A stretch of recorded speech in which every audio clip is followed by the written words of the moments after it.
नमस्कार साथियों, मैं बी आर चौधरी स्वागत करता हूं आज के इस नए वीडियो में, जहां हम आज कुछ ऐसे भक्तों की बात करेंगे जिन्हें आज के समय में अपने कर्मों से अधिक अपनी भक्ति के लिए जाना जाता है। तो हम बात करने वाले हैं आज रावण और हनुमान जी के बारे में। कहते कि इनसे बड़ा भक्त ना हुआ है ना कोई होगा। और इनकी भक्ति के जो दोनों के तरीके थे भिन्न भिन्न थे। एक को अपनी भक्ति पे इतना नाज था जिसने कैलाश पर्वत को उठाने की चेष्टा करी। एक को भक्ति के प्रति इतना समर्पण था कि कभी शंका भी नहीं करी। तो हम बात करने वाले हैं इन दोनों के बारे में। तो सबसे पहले हम बात करते हैं रावण के बारे में।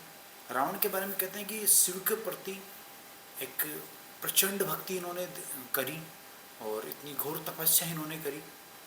और इनकी भक्ति का कोई नियम नहीं था। कहते हैं कि मान लीजिए इन्हें जल चढ़ाना है, जल खत्म हो गया या जल नहीं रहा, तो ये अपने शरीर का कोई अंग काटते रक्त चढ़ा देते। वीणा बजानी है और वीणा नहीं है तो एक सिर काटा, एक हाथ काटा और कुछ अंग और जिसमें नसें वगैरह या वेंस वगैरह का इस्तेमाल किया और वीणा बनाई और उससे वीणा का वादन चालू किया और भक्ति चालू करी। तो कहते हैं कि इनकी जो भक्ति है कोई दिशाहीन है, एक कोई ये रूल्स को फॉलो नहीं करते इनकी भक्ति। और इनकी भक्ति पे इन्हें इतना घमंड था कि इन्होंने भगवान शिव को भी मतलब ये कहे कि चैलेंज कर दिया था, या इनकी भी प्रताड़ना इन्होंने करी कि मुझसे बड़ा भक्त ना हुआ है इस युग में, ना होगा किसी अन्य युग में तेरा। और इसी कारण इन्होंने कहते हैं कि 20 बार कैलाश पर्वत को उठाने की चेष्टा भी करी थी। और आज के समय में हम जो देखते हैं सावन मास में जो किसी अन्य स्थल से जल ला करके किसी नदी का या गंगा नदी का अपने शिवलिंग पे चढ़ाना, जिसे हम कावड़ यात्रा कहते हैं। तो रावण प्रथम कावड़ यात्री था। कि उस दौर की बात है जब रावण ज्ञान की खोज में निकला हुआ था या भक्ति कर रहा था। उससे पता चला कि समुद्र मंथन के दौरान सबसे प्रथम जो पदार्थ निकला था वो इस था। और भगवान शिव ने उसका पान किया।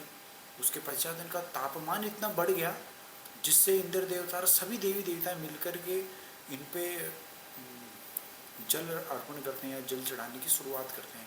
और लगातार करीबन 4 मास तक जल चढ़ाने के बाद इनका तापमान कम होता है। तो क्योंकि शिव जी पे जल चढ़ाने से वो खुश होते हैं।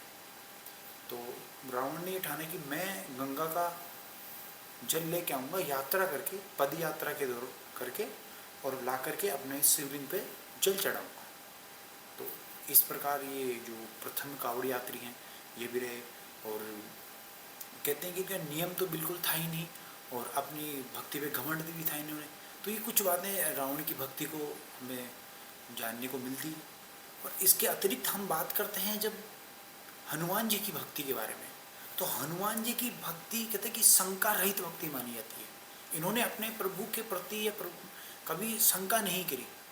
और इनका बिल्कुल एक शांत भक्ति जिसमें अधिक कष्ट ना होकर, बिना किसी अतिरिक्त कष्ट पीड़ा के इन्होंने प्रभु की भक्ति करी और उससे प्रभु को प्रसन्न कर किया इन्होंने। और निरंतर हमेशा प्रभु के प्रति समर्पित रहे और बिना अनुमति के या यूं कहे कि बिना आज्ञा के इन्होंने कोई कार्य नहीं किया। विदाउट परमिशन कोई कार्य इन्होंने नहीं किया अपनी लाइफ में। तो ये भी इनकी भक्ति का एक सबसे बड़ा। और दूसरी सबसे अच्छी बात जो इनकी भक्ति की मुझे लगती है कि इन्होंने सबसे अग्रणीय अपनी भक्ति को नहीं रखकर अपने उस इष्ट देवता को रखा जिसके प्रति ये समर्पित थे। तो अभी तक कहते हैं कि रामदूत में मात जाने की, सत्य वचन करुणा निधान की, कि मैं राम जी का दूत हूँ, मैं राम जी का एक सेवक हूँ, उनका भक्त हूँ, इससे अतिरिक्त मैं कुछ नहीं। तो ये बातें इनकी भक्ति के लिए हमें कुछ जानने को मिलती है। और इन्होंने अपनी भक्ति के दौरान या जो जितनी भी सिद्धियाँ इन्हें मिली उन्हें केवल राम काज करने के लिए इन्होंने इस्तेमाल किया। यूँ कहे कि धर्म की स्थापना के लिए इन्होंने अपनी भक्ति का इस्तेमाल किया। इसके अतिरिक्त किसी अन्य किसी लोभ लालच में या कोई उपद्रव प्रवृत्ति के कोई भी कार्यों में इन्होंने अपनी भक्ति का इस्तेमाल नहीं किया। तो ये दोनों में हमें कुछ मतलब अलग अलग चीज़ें मिलती हैं कि भक्ति कुछ इस प्रकार से भी हो सकती है और इस प्रकार से भी करती है।